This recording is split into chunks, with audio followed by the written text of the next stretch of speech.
Well, welcome back to Thoughts While Thinking. And remember, opinions here are mine and mine alone, and nobody else's. Probably nobody else wants them, but anyway, they're mine, and so I take responsibility for them. And we're going to be probably rearranging some prejudices, but it's some based on some facts that I look at, and maybe I'll be in that 1 or 2% that really think, and maybe I'll make some proper judgments, and maybe it'll cause you to make some proper judgments. But anyway, we'll see about how that goes. But anyway, this is I'm not making any accusations about anything. I'm just pointing out that there's an opportunity. There's a great deal of opportunity for election fraud under our present election system and election codes, the state and federal. So we've got to look at it. We need to get back to that old one-day election like we used to have. And we didn't have a lot of fraud back then, but we had some. And on that one day, we still had some issues there.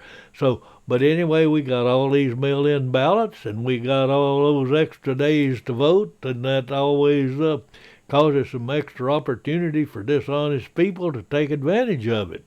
So a one-day election cut it down, and we can have a few mail-in ballots for people that actually can't get to the polls for health reasons or other, or military, and we could make them check their signatures against that stuff, because right now you look at those mail-in ballots that's coming in and flooding, look at all the opportunity there for some dishonest person to take advantage of that. And that goes for these early voting sites too. So we got to look at all this stuff because we got to wonder about it, and we got to maybe take some action on that. We, sharpen that old pencil and go vote on voting day. And there's rumors that some of those ballots that come in on this last election come from China and Iran, and that's corruption in our.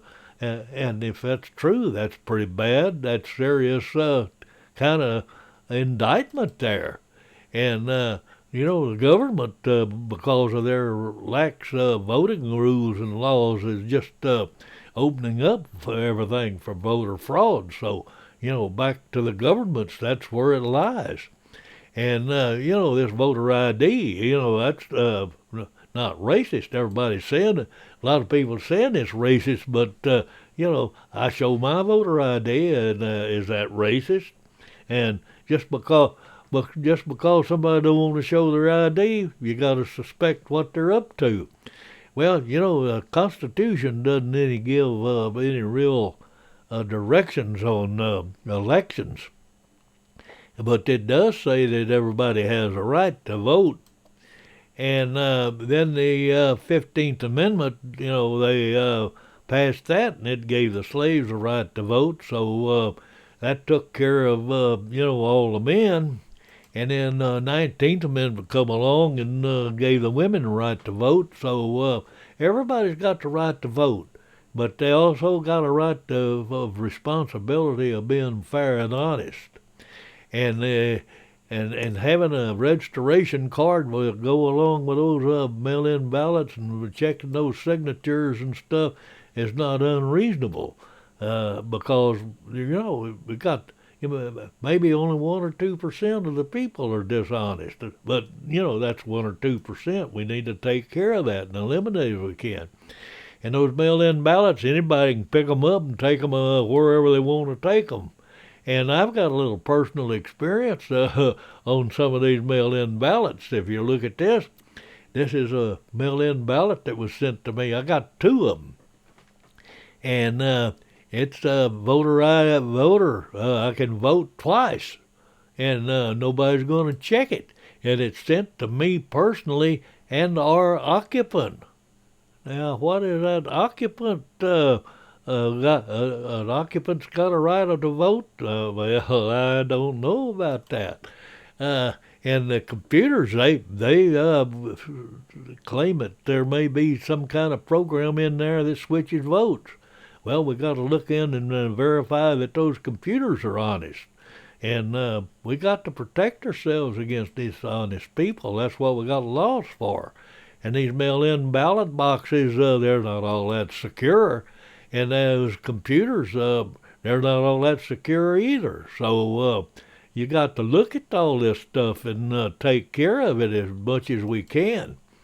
And we're going to reach out here a little bit and warp your mind. You're going to have trouble wrapping your head around this if you don't know much about old Tulsa. But here's a little bit of conspiracy theory going on here. Old Tulsa says that the waves in the Earth are the same as brain waves, and on the same frequency. And so he indicated that maybe there's a possibility that you could take those Earth vibrations and frequencies and do something about your thinking. And maybe he was right. And the government took all of his papers, and nobody's been able to read them or look at them since then. And so maybe the government is sitting there using the Earth to brainwash us. That may be a little bit of far out stuff for us to wrap our head around, but just think about it a little bit. Maybe, I don't know. But anyway, I got to remind you that the word government means mind control. And the Latin verb for government is control.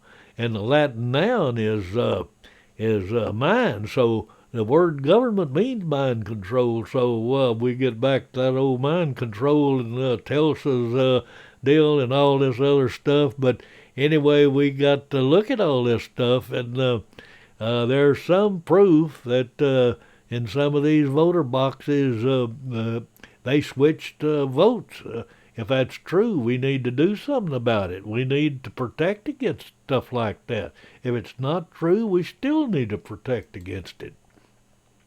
And in Arizona, they found a lot of stolen election votes.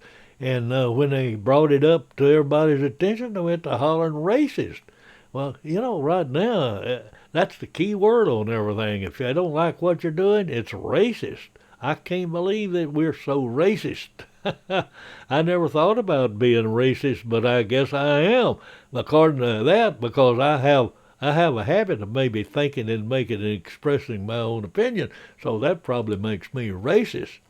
And all these voting laws to make it easy to vote, Thomas Paine said the greatest tyrannies are always perpetuated by the noblest cause. Well, it's a noble cause to make it easy for people to vote.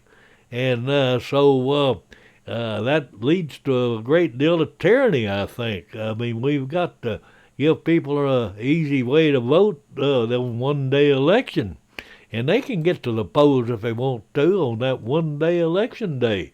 Boy, I'm preaching that one-day election day because back in the early days we had that one day, and I don't ever remember hearing much about a fraud. And that's rearranging my prejudices and thoughts while thinking, and so it's adios amigo, and we'll see you on the flip side.